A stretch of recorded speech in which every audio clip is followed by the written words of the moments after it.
Hello दोस्तों, तो कैसे हैं आप लोग? आई होप सब अच्छे होंगे। आज हम देखेंगे पाउली का अपवर्जन नियम। इसको इंग्लिश में बोला जाता है पाउली एक्सक्लूशन लॉ। ठीक, क्या? Pauli exclusion law. जो आपकी पूरी केमिस्ट्री होती है, केमिस्ट्री का जितना भी इलेक्ट्रॉनिक विन्यास मिलेगा आपको इसी पे बेस्ड मिलेगा। मतलब इसी के आधारित, इसी रूल को फॉलो करते हुए मिलेंगे आपको। ठीक, तो ये होता क्या है, पहले परिभाषा देखेंगे, इसके बाद एग्जाम्पल के थ्रू देखेंगे तो बहुत अच्छी तरीके से क्लियर आएगा। तो यहाँ पर क्या बोल रहा है पहले उसको समझिएगा।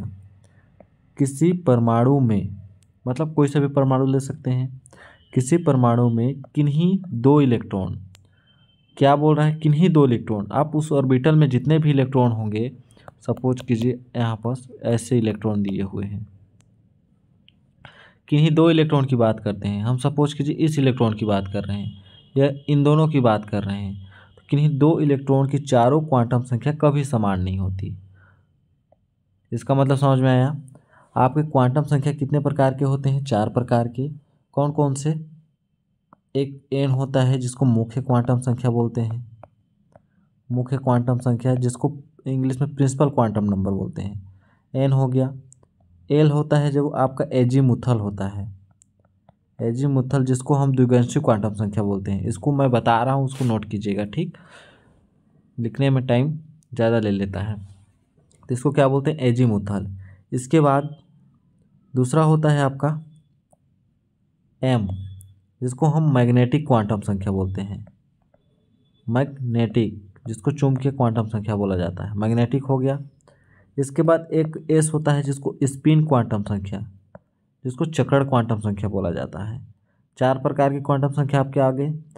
एन मुख्य क्वांटम संख्या, मुख्य क्वांटम संख्या मतलब किस कोष में वो प्रेजेंट है, उसको आप देखते ही समझ जाएंगे। ठीक, एल की वैल्यू आपको समझना पड़ेगा कि क्या क्या होती है, एम आपको निकालना पड़ेगा, एस भी आपको निकालना पड़ेगा। मैं चारों को अच्छी तरीके से क्लियर कर दूंगा, बहुत अच्छी तरीके से आपको समझ में आने वाला है।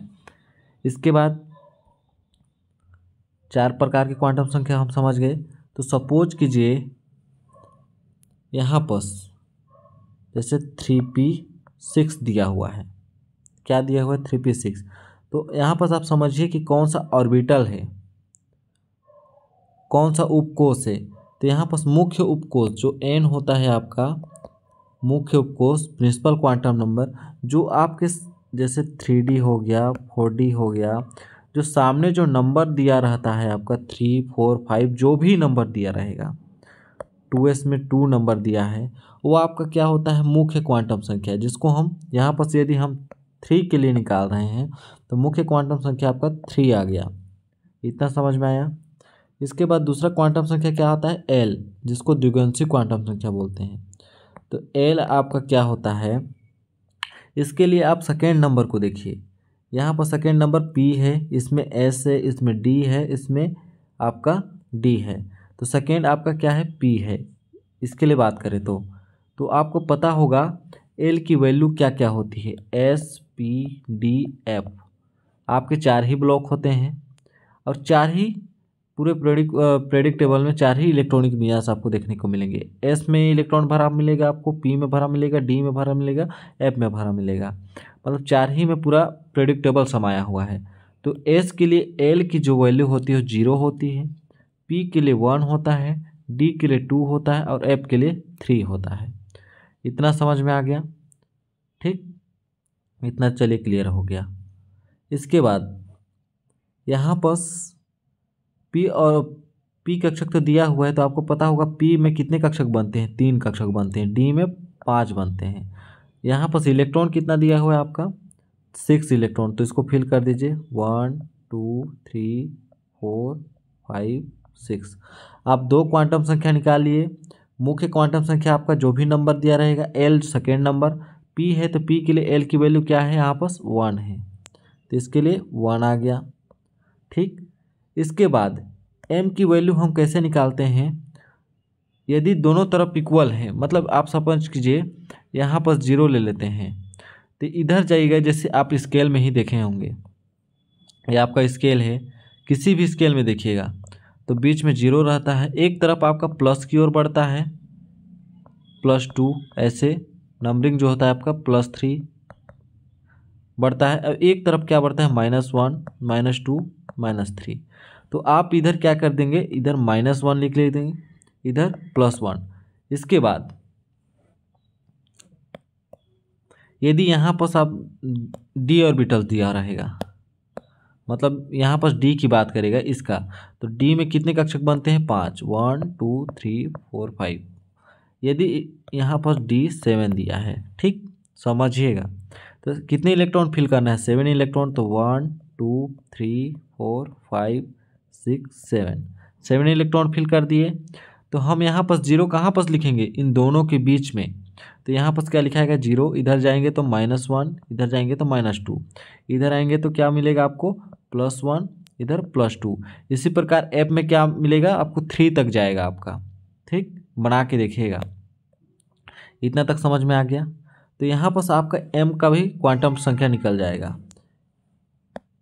यदि हम m की बात करें तो m का क्वांटम नंबर किस इलेक्ट्रॉन के लिए निकाल रहे हैं, यदि बोल देगा 3p6 में आप चौथे इलेक्ट्रॉन के लिए निकालिए। चौथे इलेक्ट्रॉन का मतलब, चौथे इलेक्ट्रॉन के लिए ना, चौथे इलेक्ट्रॉन के लिए चारों क्वांटम संख्या निकालिए, इसके चारों क्वांटम संख्या निकालिए।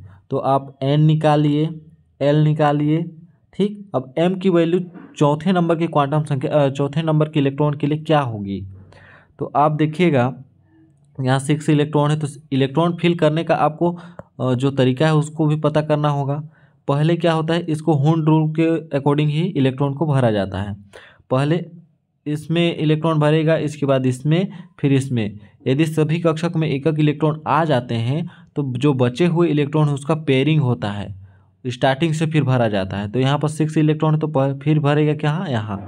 तो चौथा इलेक्ट्रॉन कौन सा हुआ आपका, ए वाला इलेक्ट्रॉन हुआ। चौथा इलेक्ट्रॉन कौन सा हुआ, इसके सेकेंड वाला, ठीक, जो आपका एंटी क्लॉकवाइज मतलब उल्टी दिशा में स्पिन है। आपको पता होगा एक ऐसा स्पिन होता है, एक ऐसा स्पिन होता है। तो इसके लिए एस की वैल्यू क्या होती है, +1/12। इसके लिए एस की वैल्यू क्या होती है, जो उल्टी दिशा में होती है, उल्टी दिशा में है, उसके लिए -1/12 होता है। इतना तो समझ में आ गया। तो चौथे इलेक्ट्रॉन के लिए बोला है, तो चौथे इलेक्ट्रॉन के लिए m की वैल्यू क्या है, यहाँ पर इसके जस्ट नीचे की वैल्यू क्या है, ये दोनों इलेक्ट्रॉन की वैल्यू है ना। जो इलेक्ट्रॉन है आपका +1, इस दोनों इलेक्ट्रॉन के लिए, मतलब डब्बा में जितना इलेक्ट्रॉन हो सकता है, 2 इलेक्ट्रॉन होंगे, पता है आपको, एक डब्बा में हमेशा 2 इलेक्ट्रॉन भरे जाते हैं। तो यदि इसके नीचे -1 है m की वैल्यू, तो वो दोनों इलेक्ट्रॉन के लिए रहता है। तो इसके लिए हो गया +1, ठीक, 1 समझिए। अब s की बात करें, s क्वांटम संख्या की बात करें, तो चौथा इलेक्ट्रॉन कौन सा हुआ आपका, देखिए ऐसे काउंट करेंगे हम, 1 हो गया, 2 हो गया, 3 हो गया, फिर बचा हुआ इलेक्ट्रॉन यहाँ भरेगा। तो चौथा इलेक्ट्रॉन कौन सा हुआ आपका, ए हुआ। तो इसके लिए s की वैल्यू क्या है, ये उल्टी दिशा में है, तो इसके लिए s की वैल्यू क्या है, -1/12। तो -1/12। तो यहाँ पर देखिए, आप चारों क्वांटम संख्या को कंपेयर कीजिए। परिभाषा में क्या बोला है, किसी भी परमाणु में किन्हीं 2 इलेक्ट्रॉन की चारों क्वांटम संख्या कभी समान नहीं होती, ठीक। तो हम यहाँ पर इसका क्वांटम संख्या मैच करेंगे, तो यहाँ पर 3 है, यहाँ पर 3 है, यहाँ पर 1 है, मतलब चारों क्वांटम समान है नहीं, असमान लिख सकते हैं इसको, असमान,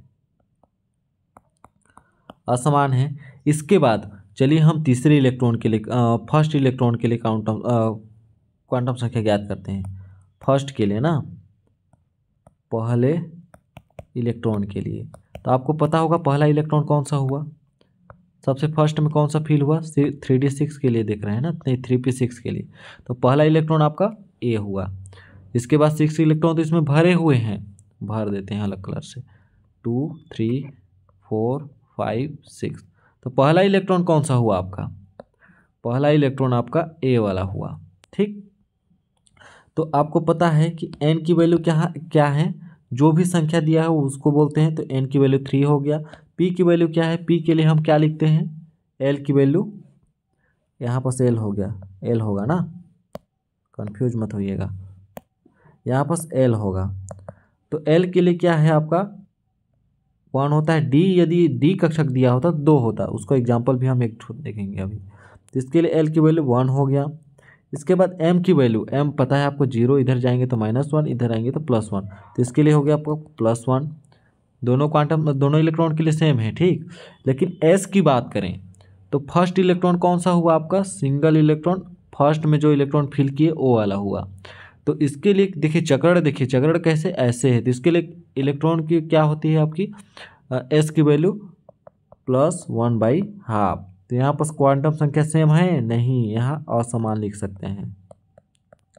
अब इन दोनों में कंपेयर कीजिए, यहाँ पर एन की वैल्यू सेम आई, यहाँ भी सेम आई, एल की वैल्यू सेम आई, यहाँ भी एल की वैल्यू सेम आई, एम की वैल्यू सेम आई, यहाँ भी एल की वैल्यू सेम आई। लेकिन एस का मान देखिए, एस का मान में यहाँ -1/2 हो गया और यहाँ पर क्या हो गया +1/2। तो मतलब चारों क्वांटम संख्या आपको समान मिले नहीं मिले, तो इसको बोलते हैं हम पाउली का अपवर्जन नियम। एक और एग्जाम्पल देखते हैं, इसके बाद आप अपने से करके देखिएगा, ठीक। एक और एग्जाम्पल आपका कौन सा हो सकता है, जैसे डी वाला देखते हैं, नहीं आपका 4f3 का देखते हैं, ठीक। तो इसमें क्या बोला है क्वेश्चन, दूसरे इलेक्ट्रॉन के लिए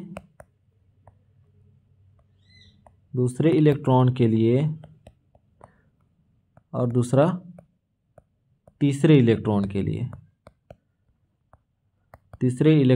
लिए, सॉरी मैं इलेक्ट्रॉन ऐसे लिख दे रहा हूँ, ठीक। तीसरे इलेक्ट्रॉन के लिए क्वांटम संख्या, चारों क्वांटम संख्या ज्ञात करना है यहाँ पर। इसको हम कैसे करेंगे, 4f दिया हुआ है तो पहले आप f का ऑर्बिटल्स बनाइए। f में कितने कक्षक बनते हैं आपके, 7 कक्षक बनते हैं, याद रखिएगा। d में 5, p में 3, s में 1 कक्षक, मतलब इसमें कितना का अंतर देखने को मिला, 2 का अंतर। 1 2 3 4 5 6 7, मतलब 1 2 3 4 5 6 7, 7 कक्षक बने। कितना इलेक्ट्रॉन भरा हुआ है यहाँ पर, 3 इलेक्ट्रॉन, तो 1 2 3। यदि और भी इलेक्ट्रॉन होते तो खाली कक्षक है इसके लिए। इसके बाद सभी कक्षक में एक इलेक्ट्रॉन भर जाते हैं ना, तब इसमें इलेक्ट्रॉन का पेयरिंग होता, पेयरिंग मतलब जोड़े में इलेक्ट्रॉन आने लगते हैं, तो फिर स्टार्टिंग से उसको भरा जाता। इतना समझ गए। कितने क्वांटम संख्या होते हैं आपके, s p d f, 4 quantum संख्या होते हैं, आपको पता है। तो यहाँ पर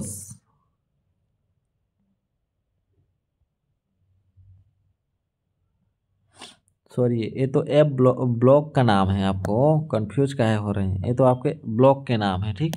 क्वांटम संख्या कितने होते हैं, n l m s। मुख्य क्वांटम संख्या, द्विगंशीय अज़ुमुथल, मैग्नेटिक क्वांटम संख्या, स्पिन क्वांटम संख्या।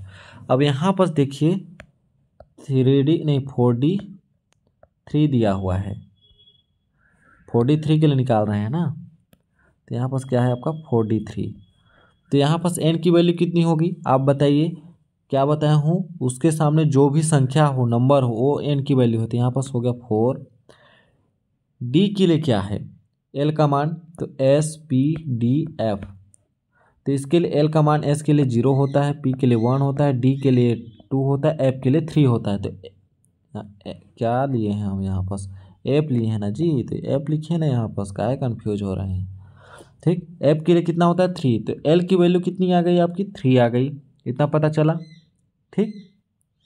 इसके बाद m कहाँ से स्टार्ट करेंगे, देखिए कक्षक देखिए दोनों तरफ बराबर होने चाहिए। ऐसे कक्षक चुनिए, यहाँ पर 7 कक्षक हो गए, तो 7 में बीच को ले लीजिए, इधर जाएंगे तो हम -1 -2 -3, इसके बाद इधर +1 +2 +3। आप चाहेंगे तो इधर भी माइनस लिख सकते हैं, ठीक। तो यहाँ पर देखिए कि कौन से इलेक्ट्रॉन के लिए निकाल रहे हैं हम, अभी दूसरे इलेक्ट्रॉन के लिए निकाल रहे हैं, दूसरे इलेक्ट्रॉन के लिए निकाल रहे हैं ना। तो दूसरे इलेक्ट्रॉन के लिए निकाल रहे हैं, तो दूसरा इलेक्ट्रॉन कौन सा हुआ आपका, ये वाला 2 हुआ है, पहला दूसरा, तो ये तीसरा हो गया। तो दूसरे इलेक्ट्रॉन के लिए निकाल रहे हैं, तो इसके लिए हम m की वैल्यू कितने लिखेंगे, +2, तो +2 आ गया। स्पिन कैसा है, ऐसा है और ऐसा स्पिन आता है, तो इसमें स्पिन सब में सेम है, तो इसका मान कितना हो जाएगा, +1/2। तो इसके लिए इसका मान +1/2। इतना समझ में आ गया।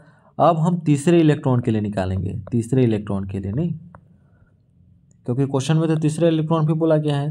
तो तीसरे इलेक्ट्रॉन के लिए क्या क्या निकालेंगे, n निकालेंगे, l निकालेंगे, m निकालेंगे और s निकालेंगे। 4 क्वांटम संख्या हो गए आपके। ठीक, तो हम यहाँ पास n की वैल्यू कितना रखेंगे, 4 रखेंगे। सिंपल सी बात, जो संख्या वही। f के लिए l की वैल्यू कितनी होती है, 3 रखेंगे। इसके बाद m के लिए क्या बोलते हैं, तीसरे के लिए +1 है। देखिए +1 आ गया, 1 2 3, तीसरा इलेक्ट्रॉन a हुआ, तो इसके लिए m की वैल्यू कितनी हुई, 1 हुई। ये m की वैल्यू है पूरा ना, तो इसके लिए 1 हो गया। s की वैल्यू क्या हो गया, +1/2।